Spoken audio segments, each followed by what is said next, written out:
Nas aulas anteriores, a gente falou sobre sabedoria e dons espirituais, que são realmente importantes na vida cristã.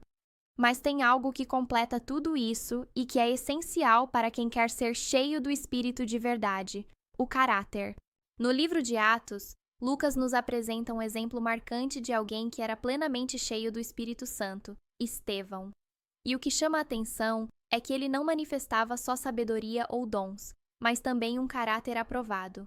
Ou seja, ele carregava de forma equilibrada os três aspectos da plenitude do Espírito: sabedoria, dons e caráter. Olha só o que as Escrituras dizem sobre ele: sabedoria. Nenhum deles podia resistir à sabedoria e ao Espírito com que ele falava. Atos 6:10. Dons. Estevão, homem cheio de graça e poder, realizava grandes sinais e milagres entre o povo. Atos 6:8. Caráter. Escolham 7 homens de boa reputação, cheios do Espírito e de sabedoria. Escolheram Estevão, homem cheio de fé e do Espírito Santo. Atos 6:3 e 5. Ou seja, ele era completo. E foi justamente por isso que Deus o usou tanto. Estevão acabou se tornando o primeiro mártir da igreja. Sua morte foi trágica, mas não foi em vão. Ela se transformou numa semente, e como Jesus disse: se o grão de trigo não cair na terra e não morrer, continuará só. Mas se morrer, dará muito fruto. João 12:24. E um desses frutos foi justamente um jovem chamado Saulo, que estava ali naquele dia. Então o arrastaram para fora da cidade e começaram a apedrejá-lo. As testemunhas deixaram seus mantos aos pés de um jovem chamado Saulo. Atos 7:58. Naquela época, Saulo ainda perseguia a igreja. Mas depois do encontro com Jesus, ele se tornaria Paulo, um dos maiores missionários da história. Esse relato nos mostra algo profundo. Quando estamos cheios do Espírito, até nossa dor ou nossa morte podem se tornar férteis, gerar vida, transformação, frutos eternos. A vida de Estevão nos ensina que a verdadeira plenitude do Espírito não se mede só por palavras bonitas ou milagres impressionantes. Ela se revela principalmente através de um caráter firme, fiel e entregue até o fim. Em Estevão, a gente vê a sabedoria que convence, os dons que edificam e o caráter que glorifica a Deus. Que a vida dele nos inspire a buscar esse equilíbrio. Viver cheios do Espírito, com sabedoria, poder e um coração totalmente consagrado ao reino. Tópico 4.1.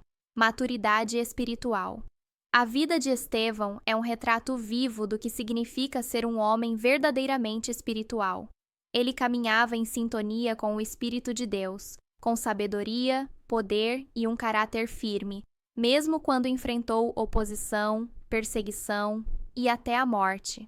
Quando a gente olha para o que a Bíblia diz, especialmente nas cartas de Paulo, vemos 3 tipos de pessoas no que diz respeito à vida espiritual: o homem natural, o homem carnal e o homem espiritual. Paulo fala disso lá em 1 Coríntios 2 e 3. O homem natural, como o próprio nome já sugere, é aquele que ainda não nasceu de novo. Ele vive segundo a mente natural, guiado pelos sentidos, desejos terrenos e pela lógica humana. Esse tipo de pessoa não entende as coisas de Deus. Para ele, as coisas espirituais parecem bobagem. Paulo chega a dizer que ele está morto em seus pecados. Efésios 2:1, dominado pelo velho eu, pela natureza adâmica. Já o homem carnal é alguém que sim, já teve um encontro com Cristo, já recebeu o Espírito, mas ainda vive preso a velhos hábitos e atitudes. Paulo chama os coríntios de carnais porque, mesmo sendo igreja, ainda estavam cheios de invejas, brigas, divisões, ou seja, não estavam deixando o Espírito transformar totalmente a forma como viviam. É aquela pessoa que até tem fé, mas ainda se deixa levar por emoções descontroladas, vaidade, ambição. E aí vem o homem espiritual, aquele que é guiado de fato pelo Espírito Santo. Ele não apenas crê, mas vive sob a direção de Deus todos os dias. É alguém que discerne as coisas espiritualmente, que reflete o caráter de Cristo em tudo que faz. Paulo o chama de novo homem, alguém que vive em justiça e santidade. Efésios 4:24. Estevão era exatamente esse tipo de pessoa. Ele não só conhecia a palavra, ele vivia em profunda comunhão com Deus. Deixava o Espírito guiar suas atitudes, suas palavras, seus pensamentos. E isso ficou claro até no momento mais difícil da sua vida. Mesmo sendo apedrejado injustamente, Estevão não reagiu com ódio, desespero ou raiva. Pelo contrário, cheio do Espírito, ele respondeu com perdão. Suas últimas palavras foram: Senhor, não lhes imputes este pecado. Atos 7,60. Praticamente as mesmas palavras de Jesus na cruz. Estevão nos ensina que espiritualidade não se resume a dons ou discursos bonitos. É um estilo de vida. É viver tão cheio de Deus que até nos momentos mais difíceis a gente transborda graça. Isso é ser espiritual de verdade. É manifestar o fruto do Espírito: amor, paz, mansidão, domínio próprio, mesmo em meio à dor mais profunda. Gálatas 5, 22, 23. Próximo tópico: o fruto do Espírito. O fruto do Espírito é a evidência de uma vida transformada, onde o caráter de Cristo se revela em cada atitude. Salomão foi o homem mais sábio de sua época. Deus deu a ele um coração cheio de entendimento. Ele escreveu provérbios, julgou com justiça, construiu o templo em Jerusalém. Enfim, tinha tudo para terminar bem. Mas apesar de tanta sabedoria, Salomão falhou no mais importante: manter um coração fiel e íntegro diante de Deus. Mesmo com todo o seu conhecimento, ele fez alianças com povos pagãos, caiu na idolatria e terminou a vida de forma espiritualmente triste. A sabedoria sozinha não foi suficiente para garantir fidelidade ou caráter. E isso nos ensina algo muito sério. Não basta saber o que é certo, é preciso viver de forma coerente com aquilo que se conhece. Porque no fim das contas, nossos hábitos revelam quem realmente governa nosso coração. Ou a carne está no controle, ou o espírito está. E no caso de Salomão, embora ele tivesse recebido uma sabedoria sobrenatural, seu coração acabou se dividindo.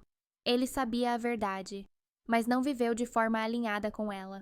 Em contraste, a gente vê a vida de Estevão. Ele não era rei, nem escreveu nenhum livro famoso, mas foi reconhecido como um homem cheio do Espírito Santo, com sabedoria, poder e caráter. É esse equilíbrio que revela um cristão realmente maduro. Paulo, em Gálatas 5, nos mostra que o verdadeiro sinal de espiritualidade não está apenas nos dons ou nas manifestações visíveis, mas no fruto do Espírito. E olha que interessante, ele fala fruto no singular, não frutos. Isso mostra que não são 9 virtudes separadas, mas uma única expressão, composta por várias qualidades que andam juntas. Ele diz assim: mas o Espírito produz este fruto: amor, alegria, paz, paciência, amabilidade, bondade, fidelidade, mansidão e domínio próprio. Não há lei contra essas coisas. Gálatas 5:22. Ou seja, o fruto do Espírito não é uma lista onde a gente escolhe as que mais combinam com o nosso jeito. É um conjunto completo. Quando o Espírito governa nossa vida, todas essas características começam a aparecer, ao mesmo tempo, em harmonia. Uma imagem que ajuda a visualizar isso é a da mexerica. Um único fruto com vários gomos.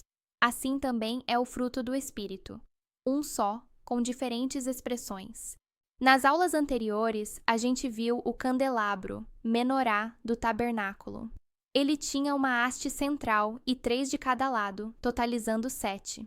Em cada haste lateral havia 3 cálices em forma de flor de amendoeira, ou seja, 9 de um lado e 9 do outro. Isso aponta simbolicamente para os 9 dons do Espírito, 1 Coríntios 12, de um lado, e os 9 aspectos do fruto do Espírito, Gálatas 5, do outro. E tudo conectado na haste central, que representa Cristo, a fonte de onde flui tanto o poder quanto o caráter. Os dons nos capacitam para servir, mas é o fruto do Espírito que revela quem realmente somos. E isso é ainda mais importante para quem lidera e influencia outros. Quando Paulo orienta Timóteo sobre liderança, ele não começa falando de habilidades, mas de caráter e maturidade espiritual. Porque, no fim das contas, não são os títulos ou experiências que definem um cristão maduro, e sim um coração moldado pelo Espírito. O homem carnal busca dons sem transformação interior, mas o homem espiritual entende que o caráter é o alicerce que sustenta qualquer dom. Vamos dar uma olhada rápida no que cada parte desse fruto significa. Amor. O amor divino, incondicional. Vai além de sentimento, é decisão, é a base de todos os outros aspectos. 1 Coríntios 13. Alegria. Não depende de circunstâncias. Vem do fato de sermos filhos de Deus e termos um propósito eterno. Filipenses 4:4. Paz. É aquela calma interior que vem da confiança em Deus, mesmo em meio às lutas. Romanos 5:1. Paciência. É saber esperar, suportar, sem se amargurar, é ter um coração longânimo. Colossenses 3:12. Amabilidade é gentileza na prática, tratar o outro com carinho, respeito e compaixão. Tito 3:4 e 5. Bondade é ir além da gentileza, fazendo o bem mesmo quando custa algo. Efésios 5:9. Fidelidade é lealdade, firmeza, constância com Deus e com os outros. 1 Coríntios 4:2. Mansidão é força sob controle, é humildade e domínio das emoções. Mateus 11:29. Domínio próprio é saber dizer não ao pecado, controlar desejos e viver com autocontrole. 2 Pedro 1:6. Esses 9 gomos formam um só fruto, a evidência viva de que o Espírito Santo está trabalhando em nós. E à medida que nos rendemos mais a Ele, vamos nos tornando cada vez mais parecidos com Cristo. Assim como Estevão, alguém cheio do Espírito com sabedoria, poder e um caráter que glorificava a Deus. Último tópico: as obras da carne. Em contraste com o fruto do Espírito, Paulo nos alerta sobre um outro tipo de vida, a do homem carnal. Diferente do homem espiritual, que é guiado pelo Espírito Santo, o carnal vive dominado pela sua natureza humana caída. E os resultados disso são bem claros. Paulo chama isso de obras da carne, e ele lista tudo em Gálatas 5. Quando seguem os desejos da natureza humana, os resultados são extremamente claros: imoralidade sexual, impureza, sensualidade, idolatria, feitiçaria, hostilidade, discórdias, ciúmes, acessos de raiva, ambições egoístas, dissensões, divisões, inveja, bebedeiras, festanças desregradas e outros pecados semelhantes. Repito o que disse antes: quem pratica essas coisas não herdará o reino de Deus. Gálatas 5:19 ao 21. Essas obras da carne são como uma praga que estraga o fruto do Espírito. Assim como um fruto podre perde o aroma e o sabor, a vida de um cristão que cede à carne acaba sendo um mau testemunho, para Deus, para os outros e até para si mesmo. Paulo fala aos coríntios que nós somos como um perfume espiritual diante de Deus. Somos o aroma de Cristo que se eleva até Deus. Mas esse aroma é percebido de forma diferente por aqueles que estão sendo salvos e por aqueles que estão perecendo. 2 Coríntios 2:15 e 16. Ou seja, quem vive cheio do Espírito deixa um rastro de vida, de graça, de transformação. Foi o que aconteceu com Estevão. Em Atos 6 e 7, ele é descrito como um homem cheio do Espírito Santo, com sabedoria e boa reputação. Mesmo sendo injustamente acusado e perseguido, ele respondeu com mansidão, perdão e coragem. Tudo fruto de uma vida controlada pelo Espírito. Agora, olha o contraste. Os membros do Sinédrio, ao ouvirem a mensagem de Estevão, não se quebrantaram. Reagiram com ódio, fúria e violência. Atos 7:54 diz: enfureceram-se em seus corações e rangeram os dentes contra ele. Isso é exatamente o que Paulo chama de obras da carne: raiva, hostilidade, divisão. Outro exemplo claro é o caso de Ananias e Safira, em Atos 5. Eles estavam dentro da igreja, faziam parte da comunidade, mas agiram com mentira, vaidade e desejo de aparecer. No fundo, buscavam reconhecimento humano e resistiram ao Espírito. O resultado foi trágico. Tudo isso nos mostra que o confronto entre a carne e o Espírito é real e acontece todos os dias, com todo mundo. Como Paulo disse, a natureza humana deseja fazer exatamente o oposto do que o Espírito quer, e o Espírito nos impele na direção contrária àquela desejada pela natureza humana. Essas duas forças se confrontam o tempo todo. Gálatas 5:17. Caráter é aquilo que a gente é quando ninguém está olhando. E o fruto do Espírito só cresce e permanece quando a gente vive em comunhão com Deus, com santidade e entrega constante. No fim das contas, o maior risco na caminhada cristã não é a falta de dons ou conhecimento, mas a falta de caráter. A Bíblia mostra que até quem faz milagres pode viver longe da vontade de Deus. E Jesus foi claro ao dizer que nem todo mundo que o chama de Senhor entrará no reino. O que ele procura são corações sinceros, obedientes e moldados pelo Espírito. Porque, no fundo, não são os dons que confirmam nossa fé. É o caráter transformado que prova que pertencemos a ele de verdade. Até a próxima aula, aproveite para fazer as atividades com base na apostila. Isso vai te ajudar a fixar bem o conteúdo.